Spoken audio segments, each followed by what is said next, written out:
Three games, one word, legacy. 7-Talk Sports. Man, y'all come on in here. Let's go on and get this thing started.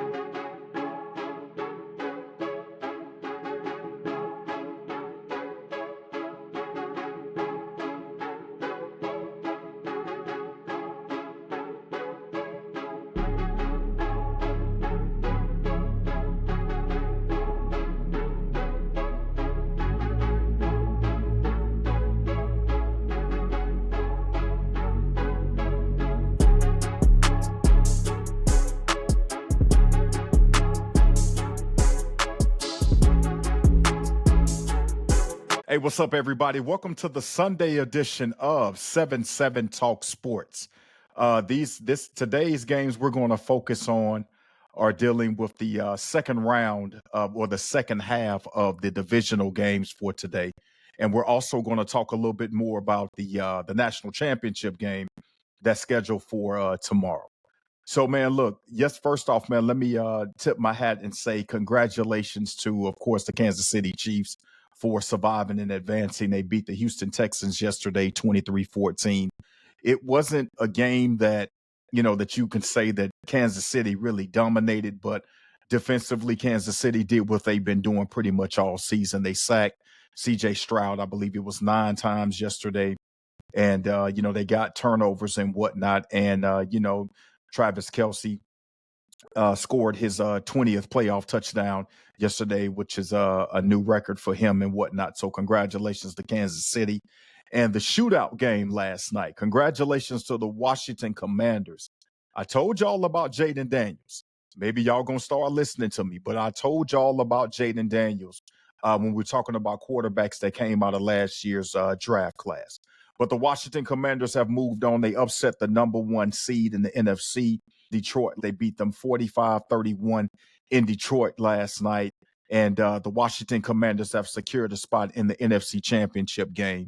And they will await the winner of the first game that we're going to go ahead and jump into, and that is the Philadelphia Eagles and the Los Angeles Rams. So this game here, man, this is going to be an interesting game. And the reason why I say it's going to be an interesting game is because, I got a lot of questions. So let's start with the Rams first.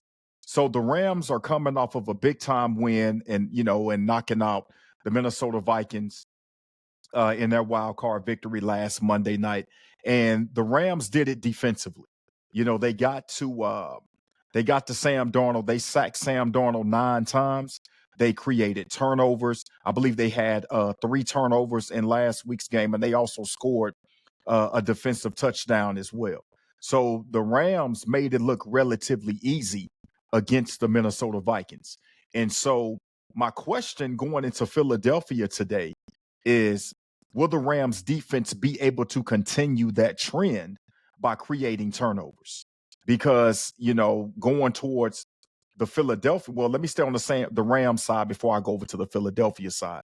That's one of my main questions that I have, because when you're going on the road and, you're going into a hostile environment like Philly, you're going to need to create turnovers, right? You're going to need to play on somewhat of a short field, because Philadelphia's front line, their defensive line, they can get after you. There's some monsters, man. They can get after you, but their secondary can be had. So when I look at what Philadelphia did defensively against Green Bay, it was chances out there for Green Bay. It was a lot of opportunities out there for Jordan Love, but he wasn't able to get it going. Like Jordan Love, he missed out on a lot of throws, man. He was just really off. And he wasted a great defensive performance by Green Bay, on the road in Philadelphia last week in their wild card loss to the Philadelphia Eagles. So going over to more so on the Philadelphia side, my question that I have, it starts with Jalen Hurts. So I understand that Jalen was coming off of that, that concussion. He missed a game or two, during the regular season and whatnot, towards the last end of the regular season. So he looked real rusty last week against Green Bay. He was only a pedestrian 13 of 21 for 100 and I believe 31 yards, 121 yards. So it wasn't nothing to really write home about, right? He really didn't get the football out to his playmakers. And Devontae Smith had 4 catches for 55 yards, and AJ Brown had 1 catch for 10 yards. And of course, the big talk after the game was AJ Brown reading the book on the sideline and whatnot. So the question that I have about Philadelphia offensively is, can Philadelphia pick it up offensively? Because if you're the Rams, you're going to come into this game plan. You're going to say, we're not going to let Saquon beat us. Because in their first matchup, Saquon was getting 3 yards before he even got touched coming out the backfield. And that's saying a lot. We're talking about 3 yards per carry before contact. And Saquon just had his own highlight film against the Rams during the regular season, as Saquon did against a lot of teams during the regular season. But if you're the Rams, you got to say, we're not going to let Saquon beat us this go round. And honestly, defensively, I kind of expect the Rams to take a page from Green Bay's playbook and play a lot of zone and drop back maybe, 6, 7, in coverage and whatnot, and make Jalen have to take his time and try to pick you apart. Because if you can get Philadelphia in some third and long situations and whatnot, I like the Rams' chances. So for this game, man, I'm gonna call it a toss up on this one, because the reason why I say that is because I don't know, how Jalen is going to come out and perform. And then again, I don't know if the Rams are going to be able to, create havoc and get the turnovers and whatnot. But if the Rams can cause some turnovers, if they can get the Jalen Hurts early and start to knock him around a little bit and knock his timing and his rhythm off, Philadelphia's in trouble. So, I'm looking forward to this game, but, I'm just going to call that one a toss up. I really am. So, the next game that we're talking about, we're really going to go a little deep into this one. You have the 6:30 kickoff tonight up in Buffalo.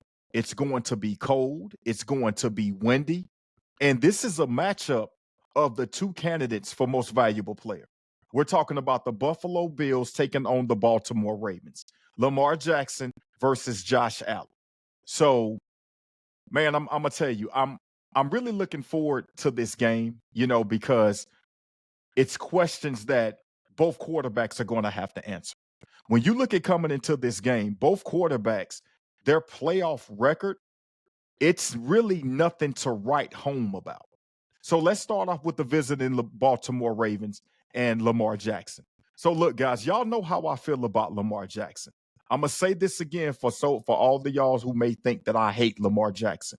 It's no hate on Lamar Jackson. I've been a very big fan of Lamar Jackson. I still remember the first time I saw Lamar Jackson step on a football field, and that was when he played for Louisville, his freshman year, and they took on Auburn in the Chick-fil-A kickoff game. And Bobby Petrino was his head coach, and Lamar wasn't even the starter at the time. Bobby Petrino brought Lamar Jackson off the bench, and Lamar almost single-handedly brought Louisville back. And even though they lost to Auburn, when they put Lamar Jackson in the game, Louisville, was down 21-3. Auburn ended up getting out of there with a 34-28 win. Auburn had no defense. They had no clue of how to stop Lamar Jackson. And as y'all know, Lamar went on ahead and he won the Heisman. And let's fast forward, he is where he is today. So, but when you talk about Lamar has had a hell of a season. He's definitely, if you ask me, he is the MVP hands down when you look at the numbers that he's put out there, right? But here's the problem with Lamar. This is the playoffs. Lamar is 3-4 as the starting quarterback of the Baltimore Ravens in the playoffs, right? Yeah, they beat a pedestrian Pittsburgh team last Saturday. I thought the game was going to be a lot closer than what it was, but clearly Pittsburgh, you had to ask yourself, what was Pittsburgh doing defensively and whatnot? And Baltimore just exploited them. So now you're going on the road, you're going up to Buffalo, right? And so I've said again, and I'm going to say, I've said this before in the past, and I'm going to say this again. Lamar Jackson, he's a multiple MVP winner.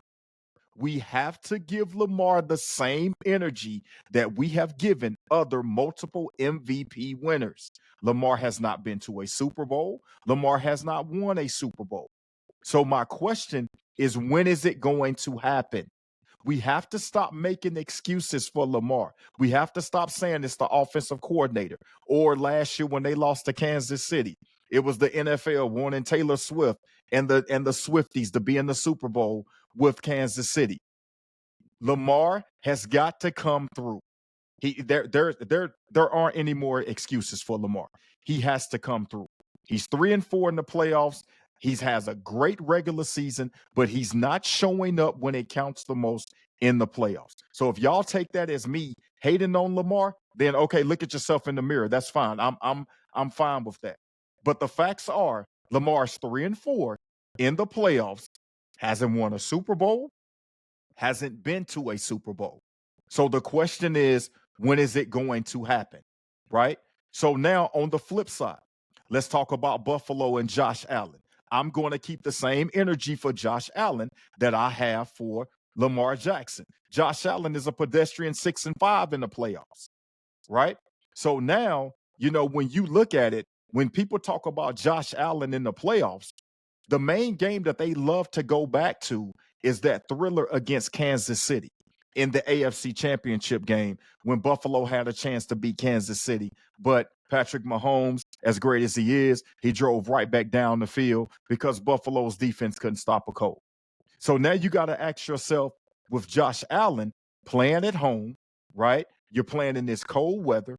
Josh Allen, how are you going to be defined with this game here? Because trust me, guys, everybody's hearing the outside noise. They're hearing it. Everybody's hearing the outside noise. It was some it was a little bit that was made earlier this week when Lamar, he talked about the fact that, he doesn't reach out. He's not trying to be friends with Josh Allen or any other quarterback that he's going against. And I respect that because that's competition. Because y'all are out on the field, you're going for the same goal. At the end of the day, it's only going to be one team that's going to be crowned world champion at the end of the day. So, I understand, what Lamar is saying. But back to Josh Allen. Josh Allen has been a turnover machine, right? In the past. So they went out, they got him weapons. They let Stephon Diggs go. He went to he went to Houston and whatnot. So now you've seen Josh Allen, he's been more protective of the football this year, right? He's played really good football. They played well against Denver after Denver scored the first touchdown last week. Buffalo's defense, they did what they needed to do, but you were going up against a rookie in Bo Nix. So now, what are you going to do against Baltimore, right? Are you going to come into this game and are you going to take over this game? Because, like I said, hey, you're an MVP candidate. You're going up against a fellow MVP candidate. So, what are you going to do? So, I think, man, for this game here tonight, this is a tough one for me. This is really a tough one for me because if you're Buffalo, you have to ask yourself, how are we going to, like, which poison are we going to pick? Are we going to let Lamar beat us with his legs and his arm? Or are we going to let Derrick Henry beat us with his legs? Because when Baltimore played Buffalo earlier this year in Baltimore, Baltimore beat Buffalo 35-10. Buffalo did not have a clue on how to stop the RPO. Derrick Henry ran wild. Lamar Jackson ran wild. He was able back there to pick their defense apart. But I think it's going to be a different ball game tonight. I really think it's going to be a different ball game. So, man, listen. Again, I love Lamar Jackson, right? Lamar has to show improve. So, man, look, I'm going to go out on a limb here and I'm going to say I think that Buffalo is going to win this game tonight. I think Buffalo is going to win this game based off of the home field advantage that they're going to have. I think that the crowd is going to be rocking and rolling early. I think Buffalo's going to play off that energy. And I like Buffalo to win a very close game tonight at home. Also you got to you got to think about the wind conditions that may be coming through tonight. And so again, Special teams is going to play a big factor in this. And let's just say this, Baltimore fans, y'all know for yourself, Justin Tucker has not had a really good season this year. He's been inconsistent at best. So I'm going to take Buffalo to upset Baltimore tonight in a very close game, man. And and again, the questions are going to come about that I'm going to have about Lamar. Hey, you got to show improve.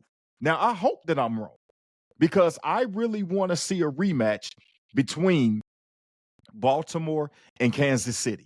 But I'm just going to be honest with you. I think that Buffalo is going to make the plays that they need to make, right? And Baltimore's just going to come up a little bit short.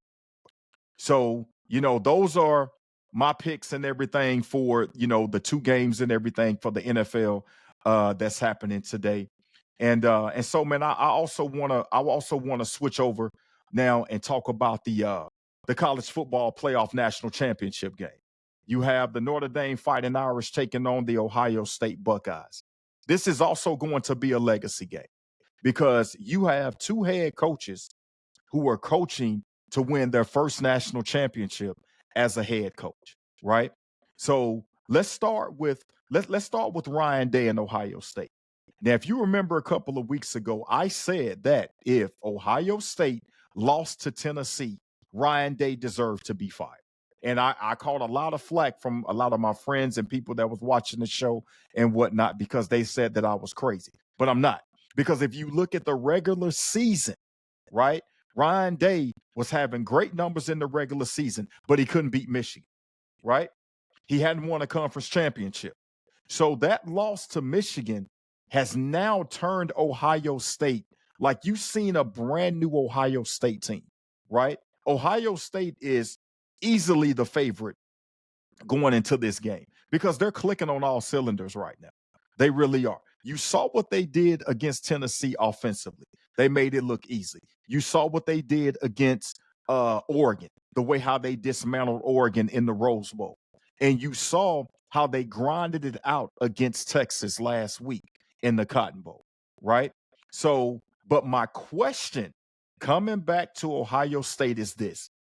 What are you going to get from Will Howard? That is my question.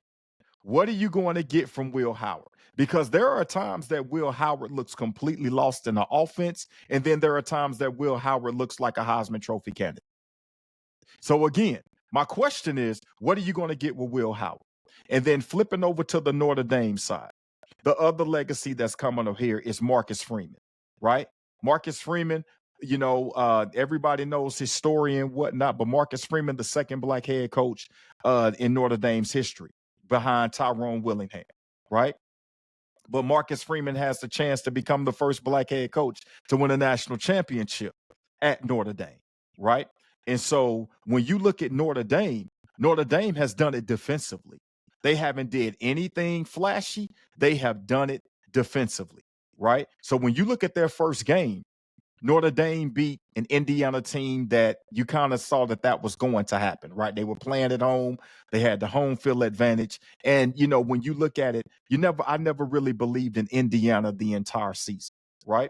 So then after they beat Indiana, what do? They take on a Georgia football team.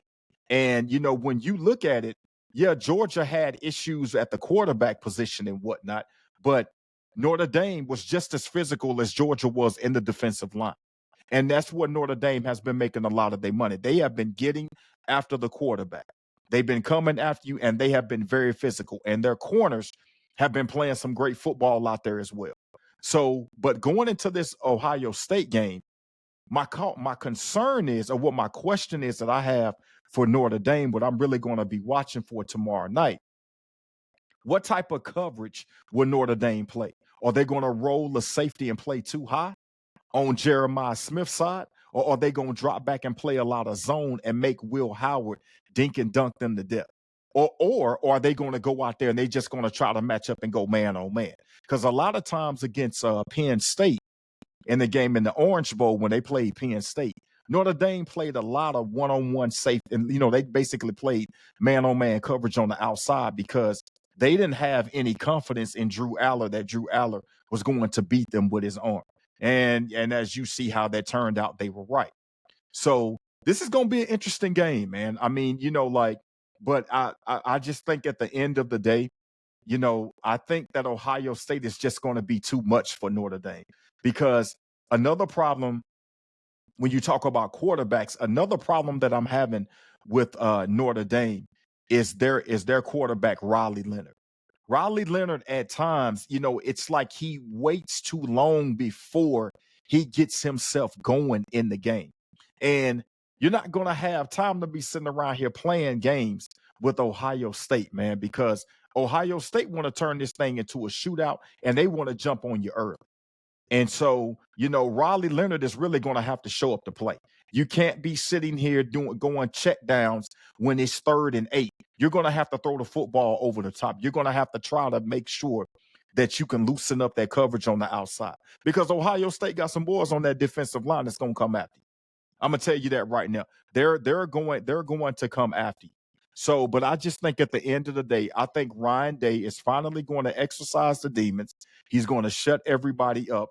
And I like Ohio State to win this game and become, and win their national championship. And Ryan Day can finally get that gorilla off his back and be a national championship head coach. So just real quick, man, before we get out of here, I want to turn my attention a little bit to what's going on in the NFL with some of these coaching hires, right? So, I'm not really a big fan of, and rest in peace to my brother Tyrone Perry, man, that passed away last year and whatnot. One thing that Ty used to say all the time, man, he used to say to me that, like, he loved the NFL during the regular season, but he hated the NFL during the off season. And I understand why. I want to just talk a little bit about what happened up there in New England and this whole Mike Vrabel situation and how New England went about doing that. So first things first, man, Gerard Mayo, the former head coach for the New England Patriots, he never really had a chance. I mean, we just need to go ahead and call it like we see it. Yeah, he was on Belichick's staff. Yeah, he played for New England. He was the proverbial, head coach in waiting, and he ended up getting his shot. But when he became the head coach, the Patriots as an organization, they didn't do anything to assist this man. They really didn't. They didn't go out and spend money. They didn't try to make trades. They did not try to upgrade this ball club at all. And he came into the season with Jacoby Brissett as his starting quarterback, right? Yeah, you got the rookie Drake May sitting there on the sidelines and whatnot. But you basically told this man going into the season, okay, this is just your first year. This is kind of going to be, it's going to be a bumpy first year, learn as you go and whatnot. And then while the season is going on, you take it upon yourself to bring in Mike Vrabel doing an actual game in Foxborough. Mike Vrabel, is sitting there in the press box talking with the owners. So why are y'all playing us like y'all didn't already have a deal in place when Vrabel went out there and visited Bob Kraft? I mean, come on, man. Let's stop with that. And then this whole thing that I'm seeing a lot of people out there talking about, oh, Mike Vrabel is going to do this. He's going to do that. He's a leader of men. He's what this program needs. Mike Vrabel is 54 and 45 as a head coach, right? Let's stop acting like that Vrabel is the second coming of Andy Reid or Bill Belichick. Man, let's stop. He was out there in Tennessee. Yeah, he was able to win some playoff games. He made it to an AFC championship, but he's still 54 and 45 as a head coach. But what's going to be the difference, though, with the New England Patriots is that New England is going to have about 125 to about $135 million under the cap, right? So they're going to make sure that they spend that money for Mike Vrabel to make Vrabel as successful as they can be. But my question is, why didn't you have that same energy for Gerard Mayo? That's what my question is, right? And so we also talk about this whole Rooney Rule situation. The NFL really, really needs to come down harder on teams about the Rooney Rule. Because, guys, if y'all don't understand what's happening when it comes down to the Rooney Rule, for y'all who don't even know what the Rooney Rule is, the Rooney Rule states that whenever there is an opening, right, NFL teams must interview a minority candidate. That's what they must do. But I'm going to tell you what a lot of these NFL teams are doing. These teams are bringing in a minority candidate just to check the block and say, hey, we did follow the Rooney Rule. Well, some of these candidates are coming in and they don't even have a damn chance for this. But the NFL teams are just saying, oh, well, this is what we're doing. Hey, we checked the block. The NFL really, really needs to come down harder on these teams because I am so sick and tired of seeing a lot of these same recycled head coaches getting 35 chances. Because you're also starting to hear back to Mike Vrabel. Well, who is Mike Vrabel going to bring in as his offensive coordinator? Ta-da, say hello to Josh McDaniels. How many more opportunities is Josh McDaniels going to get? Because let's call it like we see it.